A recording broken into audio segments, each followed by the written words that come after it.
মুষ্টিবদ্ধ করো, সমাজ থেকে সকল বৈষম্যের কবর রচনা করবার শপথ নাও।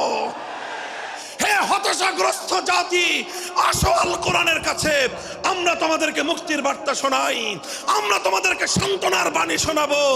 আসো হাতে হাত রাখি, সমস্ত বৈষম্য, জুলুম, স্বৈরতন্ত্রের কবর রচনা করে আল্লাহর কোরআনের সমাজ গড়বার জন্য হাতে হাত রাখি। যদি ইনসাফ কায়েম না করা যায়, ইসলাম অনুসরণ করা যায় না, যদি বেইনসাফের বিরুদ্ধে লড়াই না করতে পারো, মিথ্যে মুসলমানিত্বের দাবি ত্যাগ করো। তুমি যদি ইনসাফের জন্য যুদ্ধ করতে না পারো, তুমি যদি বৈষম্যের বিরুদ্ধে লড়াই করার হিম্মত না রাখো, মুসলমানের মিথ্যা দাবি করা ভণ্ডামি ছাড়া কিছুই নয়। আর সর্বোপরি যদি একটি বৈষম্যহীন সমাজ গড়বার জন্য শাহাদাতের রক্ত দিতে হয়, আবু সাঈদদের মতো বৈষম্যের বিরুদ্ধে বুক পেতে দিয়ে জীবন দেওয়ার জন্য শপথ নিতে হবে।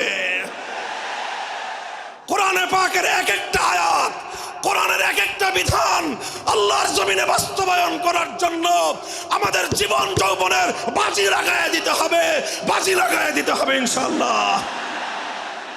ইনসাফ কায়েম করতে গিয়ে ছুরি যদি নিজের সন্তানের হাতের উপর দিয়ে যায়, সে হাত স্তব্ধ হয়ে যাবে না, সে হাত থমকে দাঁড়াতে পারবে না। যেখান দিয়ে ইনসাফ যাবে সেখান দিয়ে ইনসাফকে চালিয়ে দিতে হবে।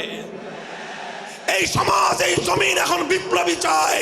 সে বিপ্লব আব্রাহাম লিঙ্কনের আদর্শের বিপ্লব নয়, সে বিপ্লব কার্ল মার্কস, মাও সেতুং আর লেনিনদের বিপ্লব নয়। বাংলার মাটি আরেকটা বিপ্লব দেখতে চায়, সে বিপ্লব হবে আল কোরআনের বিপ্লব, সে বিপ্লব হবে ইসলামী সমাজ গঠনের বিপ্লব। সেই বিপ্লবের জন্য 2000 যুবক নয়, যদি 2 লক্ষ যুবকের তাজা বুকের শাহাদাতের রক্তের প্রয়োজন হয়, সে রক্ত দেওয়ার জন্য শহীদ ঈদগাহে কারা কারা জমায়েত হবে, কারা কারা জমায়েত হবে। হ্যাঁ, এটা শুধু কথার কথা না, শপথ। এটা কথার কথা না, শপথ। এটা অঙ্গীকার। কার সাথে? কার সাথে?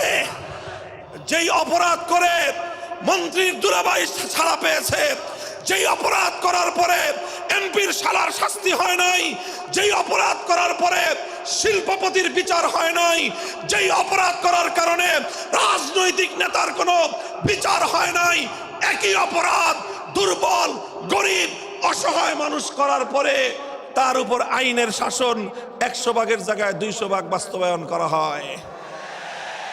আল্লাহ নবী বলেছেন, পৃথিবীতে ইসলাম এসেছে শুধুমাত্র